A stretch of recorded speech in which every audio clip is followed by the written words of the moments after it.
आइए आज करते हैं नाग देवता की पूजा की तैयारी। और आज नाग पंचमी है। नाग पंचमी की आप सभी को बहुत बहुत बधाई। तो ये उनको स्थापित करने के लिए मैं पीढ़ा में बना रही हूँ चौक, और ये चावल का आटा है और इससे चौक बनाते हैं। इसको बहुत ही शुभ माना जाता है। इन्हीं के ऊपर स्थापित करके पूजा की जाती है भगवान का। चाहे कोई भी भगवान हो तो उनका पीढ़ा के ऊपर स्थापना करना जरूरी रहता है और शुभ माना जाता है। तो ये मैं नाग देवता बनाने के लिए कर ली तैयारी। और देखिए इसमें मैं बना रही हूँ गोबर, जो इसको कि गाय का गोबर को बहुत ही शुद्ध मानते हैं हिंदू धर्म में। और इन्हीं का नाग देवता की मैं प्रतिमा बना रही हूँ। और इसमें एक और भी प्रतिमा बनाऊंगी, तो वो है दूध और कोयला से, कोयला को घिस करके उसमें फिर बनाते हैं नाग देवता। तो ये देखिए, ये इसको बोलते हैं भंवर नाग। तो भंवर नाग बनाने के लिए आप इसको मैं 3 फूल का बना रही हूँ। इसको आप चाहें तो 5 का बना सकते हैं, 7 का बना सकते हैं, 9 का बना सकते हैं, 11 का। वैसे ही भी जितना बड़ा इसको बनाना चाहेंगे आप, ऐसे ही इसका फूल बढ़ाते जाइए और फिर ये बढ़ते जाएगा। बहुत ही सुंदर बन करके तैयार होता है। तो मैं यहाँ पर छोटा सा बना रही हूँ, सबसे छोटा है ये 3 फूल का नाग देवता। इसको भंवर नाग बोला जाता है। तो देखिए एक दूसरे से ऐसे फंसाते हुए आप बनाना स्टार्ट करिए। अब जैसे जो पहले बार बना रहे होंगे तो इसको देख करके बनाना सीख जाएंगे। कोशिश करिए। इसको आप पेंसिल या पेन से भी बना करके कॉपी में देख सकते हैं। और ऐसा बनाना मतलब नाग पंचमी के दिन नाग देवता बना करके पूजा करना बहुत शुभ मानते हैं। और अपनी रक्षा के और अपने परिवारजन की रक्षा के लिए नाग देवता से पूजा करते हैं, प्रार्थना करते हैं। तो मैं ऐसे ही हर साल बनाती हूँ अपने दरवाजा के दोनों साइड में।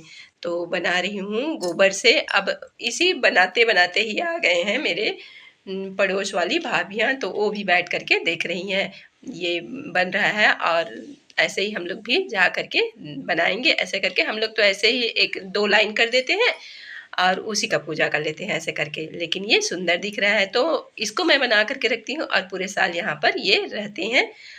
तो मुझे लगता है कि यहाँ पर दूध लाई का इनको प्रसाद दिया जाता है। तो दूध लाई खा करके ये पूरे साल के लिए, देखिए इसके बाद ये बनने के बाद में मैं मंदिर बनाऊंगी इनको। तो मैं बोलती हूँ दूध लाई खा करके आप आराम करिए पूरे साल यहाँ पर अपने मंदिर में, और बाहर बिल्कुल भी ना निकलेंगे ऐसा करके। तो ये मेरा बन रहा है। और ऐसे ही मैं अपने बेटी लोगों को भी सिखाई हूँ कि तुम लोग भी ऐसे बनाना करके। तो वो लोग तो बहुत सुंदर सुंदर बड़ा बड़ा बनाते हैं। एकदम बच्चे हैं तो उनको तो बनाने का लगन भी अच्छा रहता है और अच्छे से अच्छा बनाऊं ऐसा बोलते हैं। एक बार तो मेरी बेटी इसको अपना स्कूल में कंपटीशन हुआ था तो वहाँ पर बनाई थी और बहुत ही बड़ा बनाई थी। इसको 11 फुल का बनाई थी और बहुत सुंदर बना था। इसमें फिर वो कुछ कलर भी डाली थी, जैसे स्लेटी कलर और ब्राउन, ऐसा कुछ कुछ मिला करके। तो बहुत सुंदर बना था। उसको इनाम भी मिला था, फर्स्ट इनाम मिला था उसको। और कोई वो ऐसा तो नहीं बनाए थे कि नाग देवता बनाए ऐसा करके, लेकिन इसको भंवर नाग से इनका नाम है। और इसको बना करके स्कूल में दिखाई तो सभी लोग खुश हो गए और मैडम लोग तो इसका फोटो खींच खींच करके ले गए कि हम लोग भी ऐसा बना करके देखेंगे ऐसा करके। तो ये देखिए मेरा नाग देवता बन करके तैयार हो गए हैं। अब इनके लिए मैं बना रही हूँ मंदिर, और सोचती हूँ कि इसी के अंदर में ये पूरे साल आराम करेंगे। उनको प्रार्थना भी करती हूँ कि मंदिर में अपना दूध लाई खा करके सोते रहेंगे ऐसा करके, और बिल्कुल बाहर नहीं निकलेंगे। तो ये है मेरा आस्था और मानना है। तो मैं इसको एक मंदिर का आकार भी दे देती हूँ और ऊपर में देखिए छोटा सा झंडा लगा देती हूँ।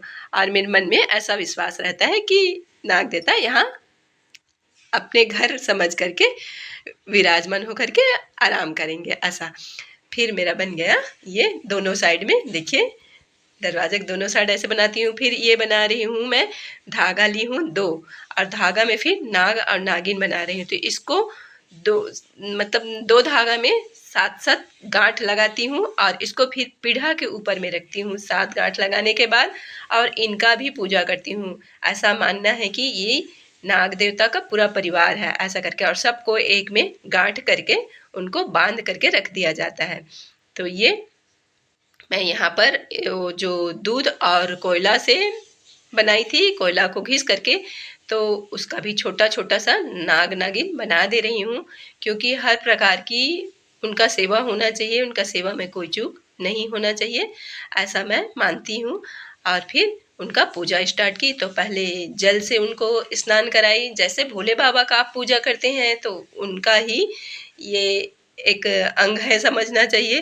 तो ये देखिए, पहले जल से स्नान कराई हूँ, उसके बाद दूध से स्नान करा रही हूँ और सभी भगवान को प्रार्थना कर रही हूँ कि आप नहा लीजिए इसमें गंगा जल है, ऐसा करके। और फिर उसके बाद में यहाँ पर मैं उनके लिए खास करके बहुत सुंदर सुंदर फूल लाई हूँ और उनको तिलक लगा रही हूँ सिंदूर और चंदन से।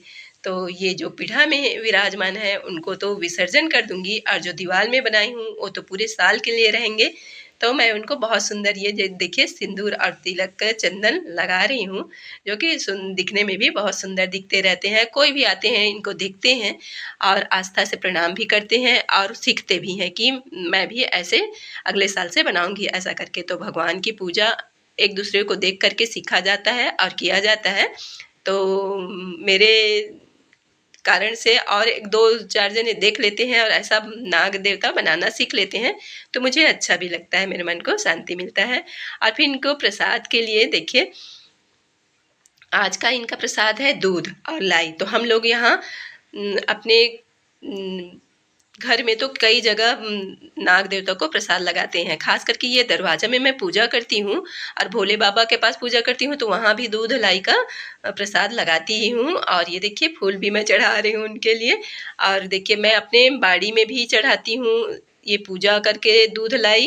अपने घर का जितने भी दरवाजा हैं, 3 दरवाजा हैं, एक बाड़ी में है, एक इधर पूर्व दिशा में है, एक उत्तर दिशा में है, तो सभी दिशा में मैं दोना में दूध लाई देते हैं हम लोग हर साल। और खेत में भी हम लोग देते हैं। तो मेरे यहाँ मीनल के डैडी जी गए हैं खेत में नाग देवता को दूध लाई देने के लिए, तो वहाँ भी 6-7 जगह में दूध लाई देते हैं। फिर तालाब में जा करके शिव शंकर भोलेनाथ की पूजा करते हैं, वहाँ भी दूध लाई का भोग लगाते हैं और फिर वो घर आते हैं आज के दिन। तो ये हो गया मेरा पूजा। और फिर यह दूसरे साइड का पूजा कर रही हूँ और उनसे नाग देवता से पूजा करके अपने पूरे साल की रक्षा के लिए, अपने पूरे ज़िंदगी के लिए, अपने पूरे परिवार की रक्षा करने के लिए उनसे हम प्रार्थना करते हैं और वो प्रार्थना स्वीकार भी करते हैं और पूरे साल हमारा रक्षा